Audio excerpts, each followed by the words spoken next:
girlfriend, right? Yeah, Tatiana she's in North Southern. Carolina, right? Yes, so you're I confirming, yes, I appreciate that. So you're confirming I did have this restraining order all You have along. this restraining order. The only thing that's missing is this stamp.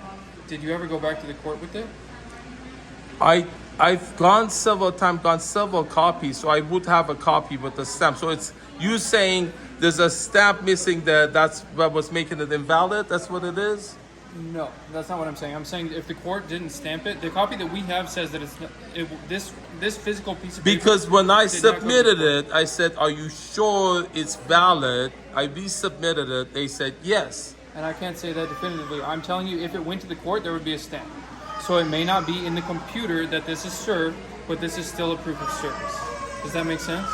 I know it's a little confusing. Yes. No. The thing is, I asked my lawyer and I said, how can I confirm? Or would they give me something? Just give me a little bit of space, Zeke. You're like right. I'm sitting down. You came close to me. Look, the fact is, my lawyer said they would give you a certificate of the validity of the receipt so that there would be no doubt about it. I don't even know that. I submitted it and I said, can you give me, they gave me a card, a police card that said it's been served, it's been filed, and it's valid. And that's what I'm saying, is it's on file with us, it's served, we have the proof of service. So that's the reason the day the officer came, I was refusing to look at it.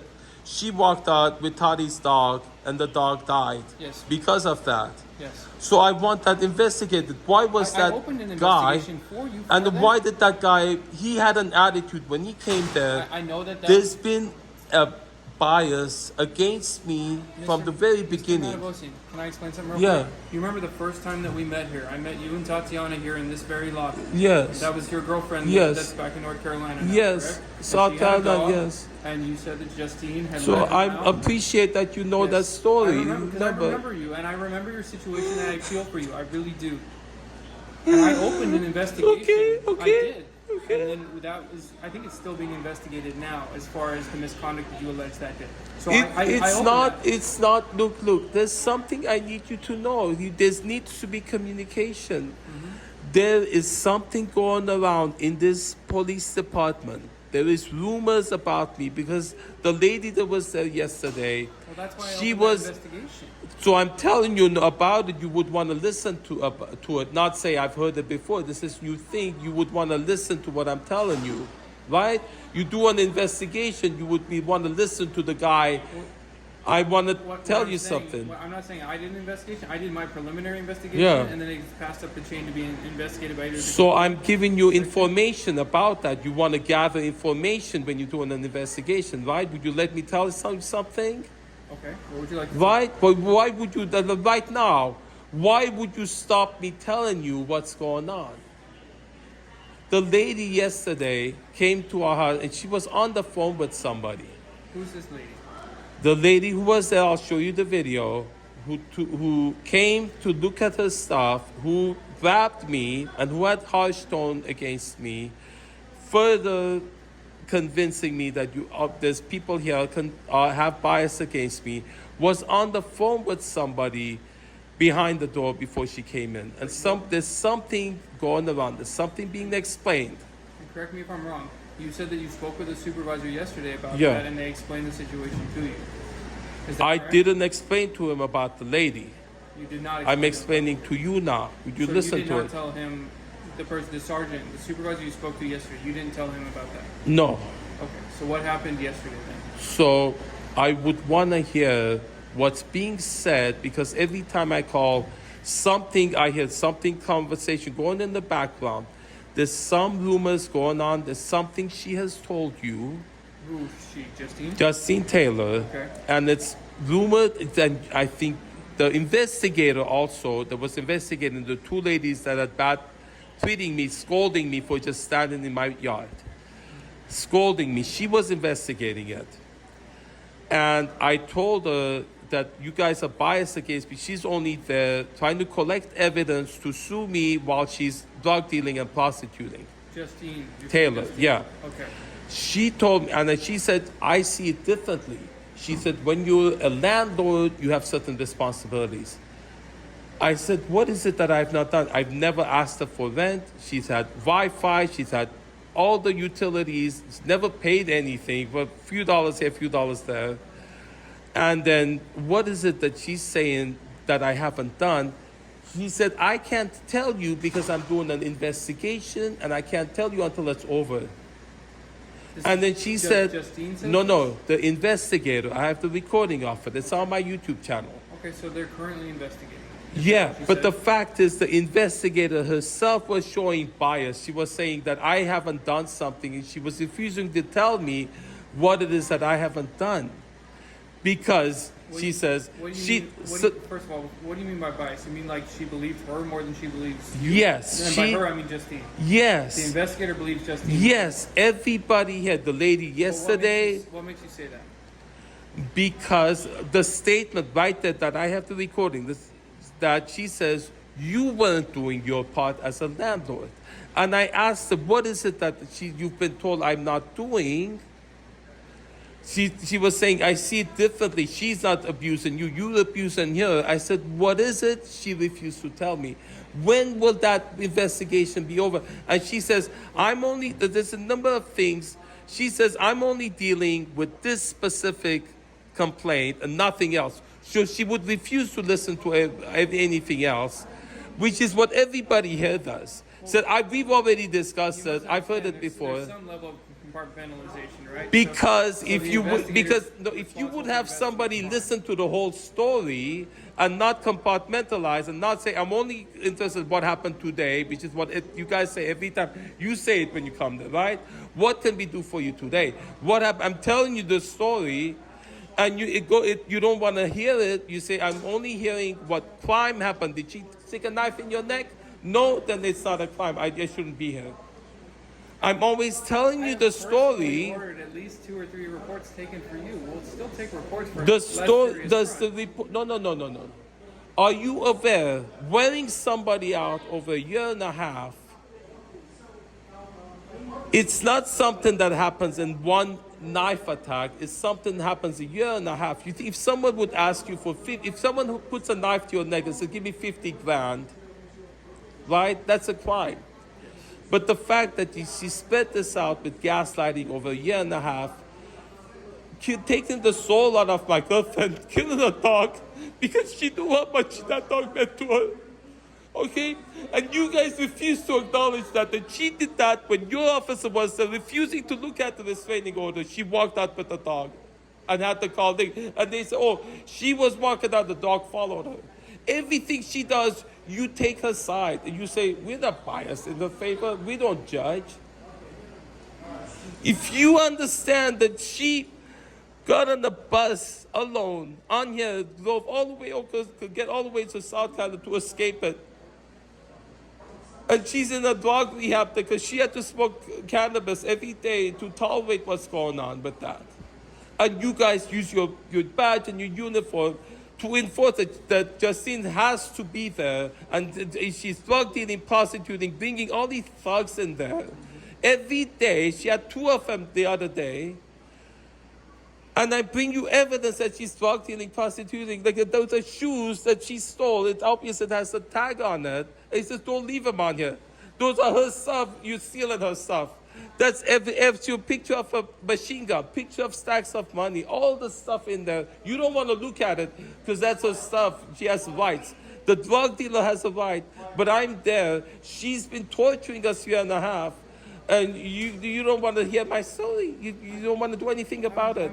So why would you not investigate? That's not cause enough for you to go in that room, check those addresses where she's been at, done this, all the people she's blackmailed in the past. I have video of people describing that. You don't want to hear that. What is that badge? What is that uniform? It does not stand for goodness. Have I not always spent a lot of time with you listening? So what have you heard? What have you heard? I want to hear what you've heard.